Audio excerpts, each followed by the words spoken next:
কারো পাহরিকা কবি মন চাইলে যখন দেখা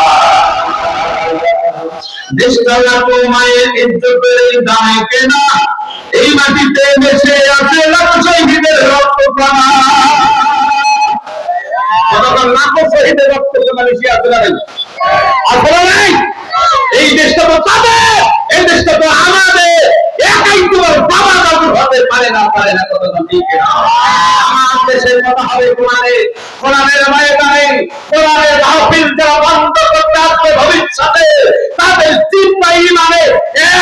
এক চুল পরিমাণ পরিযায়ী ইমান থাকবে তাদের জিহ্বা হাত থেকে ছেড়ে ফেলে দেওয়া হবে আমার ভাইরা গরম কথা বলা যাবে না This is first point is Rangpur বিভাগ and side Gangachara and side সদর রংপুর গোদাগান্ধী এইটা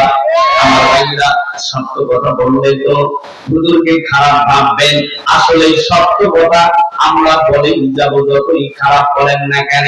আমার ভাইরা আল্লাহ নবী যখন নামাজে গেলেন নামাজ অবস্থায় এইবার আব্দুল তার সেরা সামুন্দাদেরকে তার কর্মী বাহিনীদেরকে লক্ষ্য করে বললেন ও আমার কর্মী ভাইরা তোমরা আসো এই যে মুহাম্মদ এই সময় কেউ নাই আমার নবী মুহাম্মদ নামাজে গেছে আবু জাহেল বলতেছে মুহাম্মদ নামাজে গেছে এই সময় তার আমি কেউ নাই আল্লাহর নবী একদম বাড়ি থেকে আসার পরে যখন মসজিদে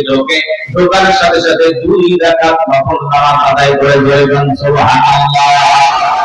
আমার ভাইরা এই মুহূর্তে ইন্ডিপেন্ডেন্ট টাইমের ভিতরে আবু জাহেল যখন যারা সমুদ্রকে বললেন পুরো সাহস পাচ্ছে না একজন ওখান থেকে বলল যাব না আমি কাজটা করব নবীকে দুনিয়া থেকে চির বিদায় করে দেব সেই বুদ্ধি আমার কাছে আছে নবী চিন্তা অবস্থায় পা যাবে আর ওর সাহাবীরা বিশ্ব নবীর সাহাবীরা বলবে নবী নামাজ অবস্থায় শহীদ হয়ে গেছে আল্লাহু আকবার এই বুদ্ধিটা করতেছে আরে আল্লাহ নবীকে কখনো ওদের কাছে হত্যা হতে দেবে না